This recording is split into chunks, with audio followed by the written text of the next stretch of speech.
9th के मेरे प्रिय बच्चों, देखिए आज हम जो है वीर रस पढ़ाने जा रहे हैं। तो वीर रस में देखिए है कि युद्ध अथवा किसी भी कठिन कार्य मतलब जो कठिन से कठिन हो, किसी भी कठिन कार्य को करने के लिए हमारे हृदय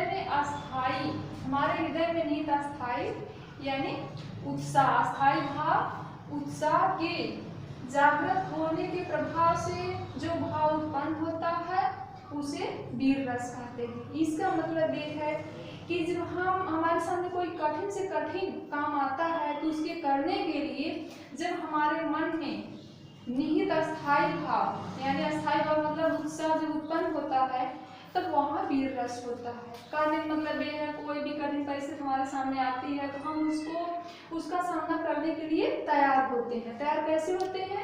जब हमारे मन में उत्साह की भावना उत्पन्न होती है। तो देखिए वही बात इसमें है कि कोई भी कठिन कार्य हो उसको करने के लिए जब हमारे मन में उत्साह की भावना उत्पन्न होती है उसे वीर रस कहते हैं। वैसे देखिए वीर 3-4 प्रकार के होते हैं, जैसे दानवीर, रणवीर, धर्मवीर, युद्धवीर। तो कोई भी वीर हो बिना उत्साह के वह वीर नहीं होगा, क्योंकि हमको कोई भी काम करना है, चाहे दान देना है, चाहे अपने धर्म के मार्ग पर आगे बढ़ना है, या युद्ध करना है, या रणभूमि में हमको विजय प्राप्त करनी है, तो बिना उत्साह के हमको सफलता नहीं मिलेगी। तो देखिए ये उदाहरण है, ये उदाहरण जो है हल्दी घाटी नामक शीर्षक से लिया गया है। इसको जो है श्याम नारायण पांडे लिखे हैं। तो देखिए राणा प्रताप का नाम आप लोग सुने हैं। इसमें दिया है चढ़ चेतक पर तलवार उठा करता था भूतल पानी को, राणा प्रताप सिर काट काट कर करता सफल जवानी को। तो देखिए चेतक तो राणा प्रताप के घोड़े का नाम है और तलवार ढाल तो उनका मुख्य अस्त्र था। तो अस्त्र नहीं शस्त्र है, अस्त्र फेंक करके चला जाता, शस्त्र जो हाथ में लेकर चला जाता है। तो देखिए राणा प्रताप जो है अपने घोड़े चेतक पर चढ़ करके हाथ में तलवार लेकर के पृथ्वी पर मतलब अपने शत्रुओं के सिर को काट काट करके अपने युवा अवस्था को सफल करते हैं। तो इसमें देखिए आपको जो स्पष्टीकरण में लिखना होगा तो इसी में से ये सब ढूंढना होगा। जैसे देखिए वीर रस का स्थायी भाव उत्साह है।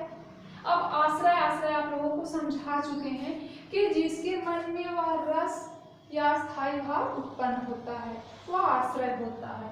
तो यहाँ किसके मन में अस्थायी भाव उत्पन्न हो रहा है? राणा प्रताप के मन में उत्पन्न हो रहा है। तो यहाँ पर राणा प्रताप है। आलम्बन यानी किसके सहारे उनके मन में वीर रस या उत्साह है, उत्साह का भाव उत्पन्न हो रहा है? तो उनके जो शत्रु हैं, शत्रुओं के प्रति जो है उनके मन में उत्साह की भावना उत्पन्न हो रही है। अब यहाँ देखिए उद्दीपन मतलब जो हमारे हृदय में अस्थायी भाव है यानी उत्साह है, तो उसको उद्दीप्त क्या कर रहा है यानी उसको वो कैसे बढ़ रहा है। तो देखिए शत्रु सेना की चेष्टाएं मतलब शत्रु सेना जो हमसे लड़ने के लिए तमाम प्रकार की कोशिश प्रयास चेष्टाएं कर रहे हैं। तो जब हम शत्रुओं की सेना के बारे में सोचते हैं कि वो लोग हमारे ऊपर विजय प्राप्त करने के लिए तरह तरह की कोशिश कर रहे हैं, तो हमारी जो वीर की भावना होती है, जो उत्साह की भावना होती है, वो और अधिक तेज हो जाती है यानी उद्दीप्त हो जाती है। अब देखिए अनुभाव है। अनुभाव में जिसमें बताएं शारीरिक चेष्टाएं करना, तो इसमें है प्रताप का पराक्रम। मतलब राणा प्रताप जो है बड़े पराक्रम से जो है अपने शत्रु सेना के ऊपर आक्रमण करते हैं। प्रहार करना, प्रहार मतलब कि उनके ऊपर प्रहार करना, वार करना। संचारी भाव हमारे बता चुके हैं, ये जो पानी के बुलबुले के समान होता है। तो आप लोग जान ही रहे हैं जब कोई अपने शत्रु के ऊपर वार करेगा तो उसके मन में उग्रता की भावना आएगी। मतलब उग्रता मतलब कि उसके प्रति बहुत अधिक क्रोध उत्पन्न होगा, बहुत मतलब उसका उग्र स्वभाव हो जाएगा। क्रोध आप लोग जानते हैं। चपलता का मतलब होता है चंचलता, मतलब उसके मन में इतनी चंचलता रहेगी कि कितने जल्दी हम शत्रु सेना के ऊपर आक्रमण करें और हमको विजय प्राप्त हो जाए। ये सब में जो है रसों के नाम बताना है आप लोगों को। तो 2 रस पढ़ाए हैं, एक श्रृंगार रस और दूसरा जो है वीर रस है। तो देखिए इसको पहले पढ़ लेना। जैसे लिखा है कान भय अब बांसुर के, अब कौन सखी हमको चाहिए। अब इसको पढ़ करके समझ लीजिएगा कि इसमें कौन सा रस है।